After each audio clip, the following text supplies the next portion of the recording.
This is Scotty Reed with a Black Talk Radio News Report. And new information is coming out about the background of Killer Cop Darren Wilson, the Ferguson police officer who executed Michael Brown in the middle of the street.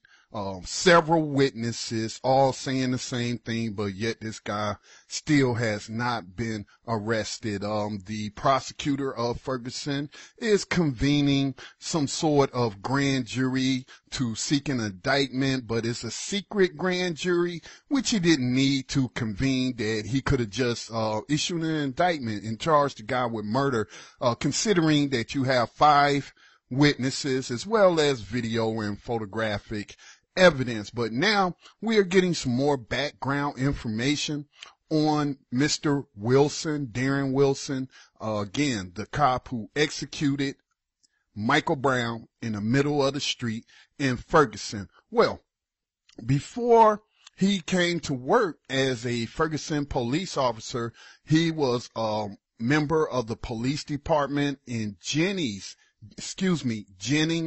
Missouri. Now, the Washington Post and other media outlets have also confirmed this story, but the Jennings Police Department is described as being so troubled, so racist, and had so many problems with black residents that the city council decided to fire every last single officer, including this guy, this killer cop, Darren Wilson.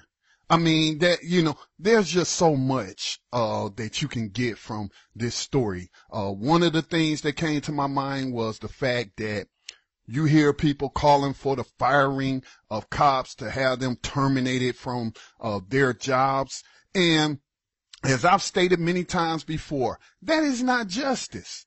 Those cops then go to another city and get another job as a cop, and then they end up killing somebody or abusing other people's rights. And, the cycle of abuse just continues, and there has to be some kind of regulation, some kind of law put in place that if I've heard, what's his name?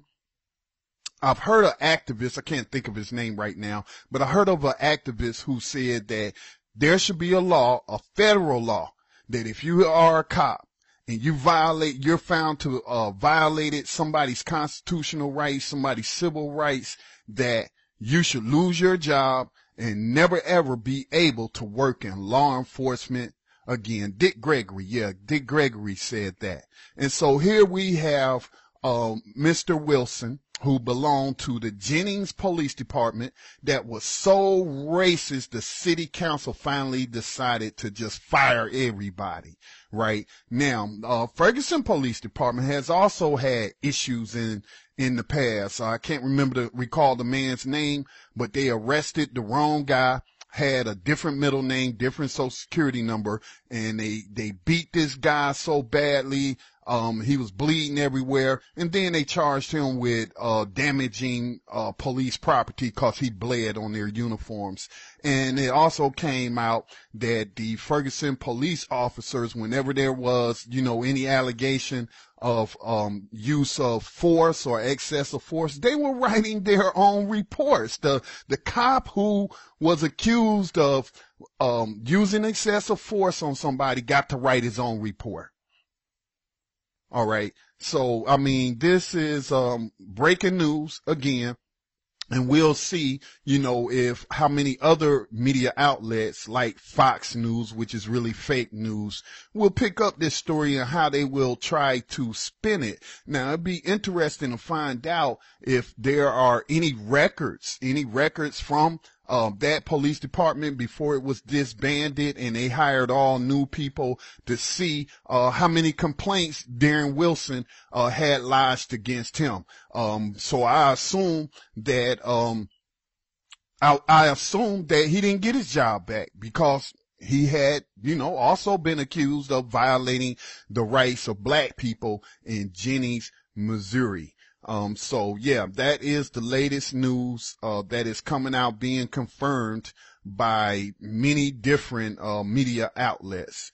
All right. And, they also said that, Jennings was a mainly white department, mired in controversy and notorious for its fraught relationship with residents, especially the African American majority. So how are we going to, have majority black towns, but then the government and especially the police department, is majority white? That doesn't make any sense. And I know a lot of my comrades say that, you can't vote your way out of this type of stuff, but Malcolm X said by any means necessary. And I know that, once these people get in Congress, whether they're first timers or whatnot, that, they are bought off by big money, by corporations, and they get gifts and things of that nature. So, we don't see so much change in government. It's always the same old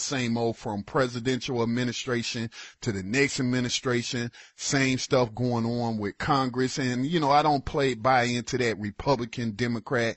Republicans and Democrats militarize the police. All right. And they have done nothing. Neither party has done anything to rein in these killer cops, but instead, they give deference to law enforcement and put them up on a pedestal, and give us the same good cop propaganda. They got such a tough job and all this and that.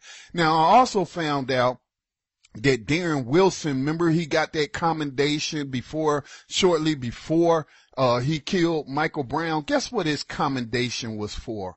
For subduing a man engaged in a drug transaction. So here we got him, slave patroller, paddy roller, out there prosecuting the drug war and enslaving people for nonviolent drug crimes. They gave him an award for that because he caught a new slave, you know what I'm saying, to put on a prison plantation, to provide jobs in predominantly white communities, enslaving predominantly African American prisoners or black prisoners, non-white prisoners, as Hispanics are the second most population behind black people on a prison plantation. Then you steal the resources out of the communities that you captured them in, and then when the census rolls around, they're counted as being part of the district of where they are enslaved. So therefore, those resources that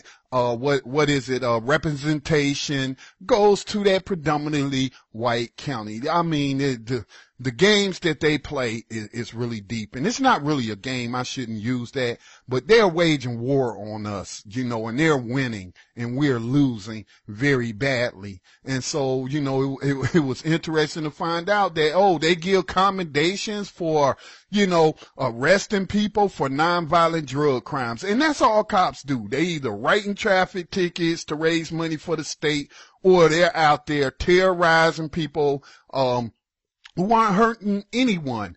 I don't care if they're smoking crack or whatever. How is that hurting you? This is how I define crime. Crime is when you are engaged in an activity or taking action that violates the liberty or property of another human being. If you have not violated the liberty, taken away the freedom, or stolen the property of another individual, you have not committed a crime. Just because crooked politicians pass a law, and they pass many of them, and call something a crime, that does not make it a crime. And it's time to wipe out all of this legislation, repeal every law that locks up people that are not violating the rights of other people.